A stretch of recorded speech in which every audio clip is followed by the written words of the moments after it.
Défaite. Défaite. Défaite.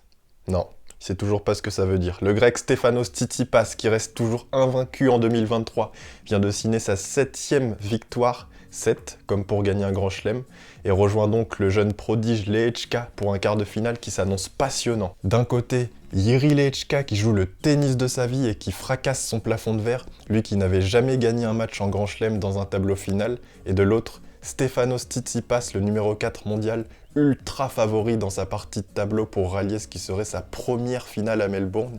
Alors qui est Jiří Lehečka? Que dire du parcours des deux joueurs? Quelles seront les clés tactiques de ce match? Et quel est mon pronostic? On en parle maintenant.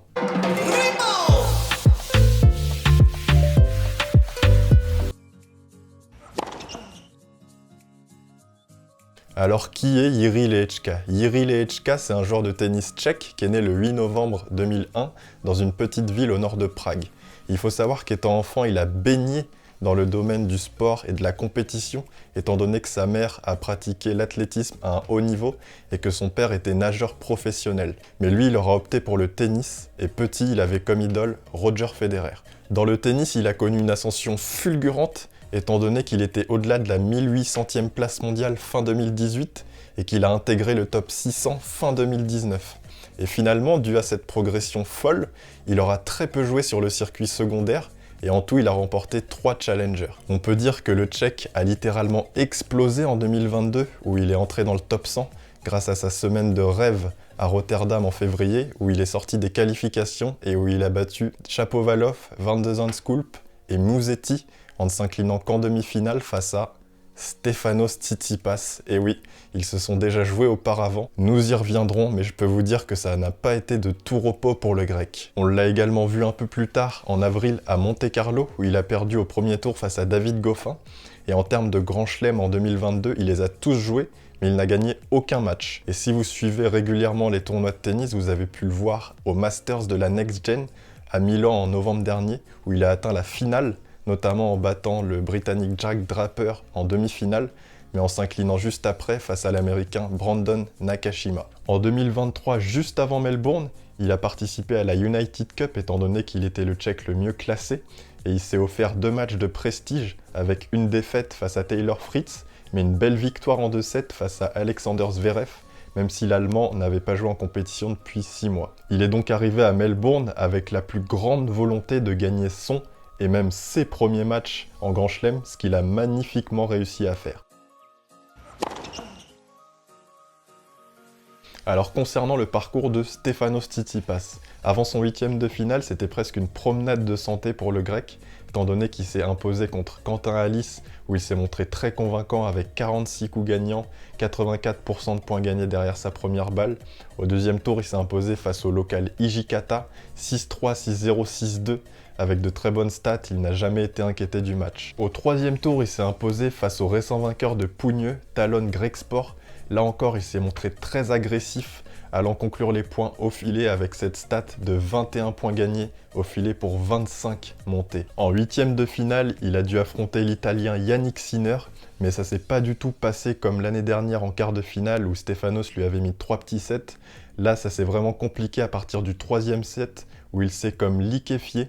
Si on cumule le 3e et le 4e set, il a commis 28 fautes directes. Mais s'il y a bien une statistique à retenir de ce match, c'est 22 balles de break sur 26 pour Stefanos Tsitsipas, qui a vraiment été au rendez-vous dans les grands moments avec un service, une première balle qui passait et une agressivité qui lui a permis d'aller chercher le match. Au fait, nous c'est Game Set and Talk, on décrypte l'actualité du tennis, donc si comme nous t'es un dingue de ce sport, n'hésite surtout pas à t'abonner et à activer la cloche pour recevoir les notifications de nos prochaines vidéos. A noter qu'on couvre la totalité des grands tournois, à commencer par cet Open d'Australie. Concernant le parcours de Lehečka, c'est lui qui est l'auteur d'une des premières surprises dans ce tableau masculin, en s'imposant face à Borna Coric en 3 petits sets, en dictant son jeu. Il a réitéré cette performance au 2e tour en s'imposant face à l'Américain Christopher Eubanks, mais c'est littéralement au 3e tour où il a surpris tout le monde, en prenant sa revanche face à Cameron Norrie, qui l'avait battu en 8e de finale à Auckland. Il a réussi à prendre le meilleur sur le Britannique et la patte gauche qui s'imposait à lui. Pour résumer, les deux joueurs arrivent avec de la confiance sur ce quart de finale, avec des armes à faire valoir, avec des très bons matchs derrière eux. Tsitsipas a tenu son rang jusque maintenant, même si c'était compliqué face à Sinner.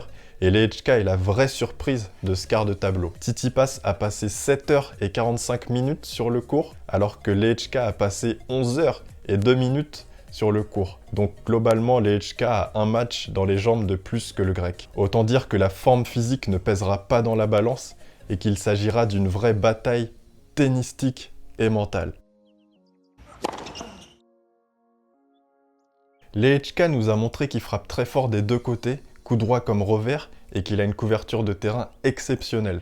Étant donné que Tsitsipas a montré quelques faiblesses côté revers face à Jannik Sinner, avec un revers qui manque parfois de consistance et de régularité, Lehečka va devoir se montrer entreprenant dans l'échange en restant sur sa ligne de fond, en dictant l'échange et ne surtout pas hésiter à venir défier le grec dans la diagonale revers. Et pour contrer les services puissants de Tsitsipas, il va devoir venir bloquer un maximum au retour, notamment côté revers, où il risque de recevoir beaucoup de services, notamment à des moments importants. Quant à Tsitsipas, il est connu pour son jeu offensif et porté vers l'avant. Mais si on fait un petit retour en arrière, après leur première confrontation à Rotterdam, Tsitsipas avait confié à propos de Lehečka: « Il a joué incroyablement bien, j'ai essayé de survivre après la première manche, il a attaqué comme jamais. » Donc s'il ne veut pas avoir à faire face au même problème, il devra se montrer impérial sur ses mises en jeu et venir conclure au filet dès qu'il le peut, comme il l'a très bien fait au 3e tour face à Griekspoor par exemple. Il devra également prendre le jeu à son compte, notamment côté coup droit, où il est vraiment capable de faire des différences face à n'importe quel joueur, pour venir ensuite poser la volée tranquillement.